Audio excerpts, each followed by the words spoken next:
বাংলাদেশ। থাইল্যান্ডে অনুষ্ঠিত ৭৪তম miss universe ২০২৫ এই আলো ঝলমলে বিশ্ব মঞ্চে লাল সবুজের প্রতিনিধিত্ব করছেন বাংলাদেশের তানজিয়া জামান মিথিলা।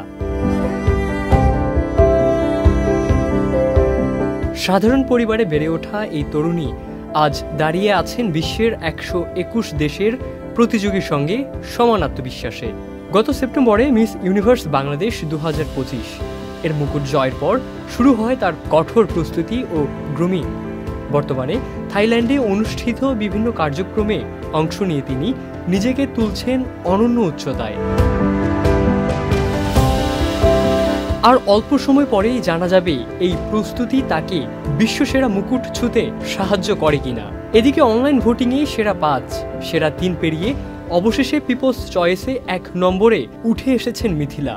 ৬ লাখের বেশি ভোট, যা বাংলাদেশের মানুষের ভালোবাসার শক্ত প্রমাণ।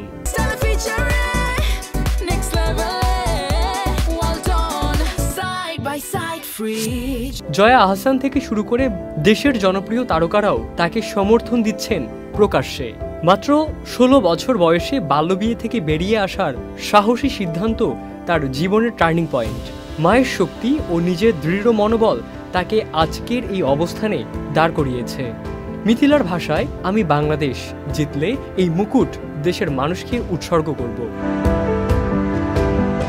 ২০১৯ সালে face of Bangladesh, face of Asia এবং মিস সুপার ন্যাশনাল বাংলাদেশ খেতাব জিতে তিনি আন্তর্জাতিক অঙ্গনে পরিচিতি পান। একই বছর বলিউডের রোহিঙ্গা চলচ্চিত্রে অভিনয় করেও প্রশংসা অর্জন করেন। তানজিয়া জামান মিথিলা শুধু সৌন্দর্যের প্রতীক নন, তিনি সংগ্রাম, সাহস আর বাংলাদেশের এগিয়ে যাওয়ার প্রতিচ্ছবি। তার এই অর্জন দেশের জন্য নিঃসন্দেহে এক গর্বের মুহূর্ত। ইবনে সাইদ অঙ্কুর, চ্যানেল আই।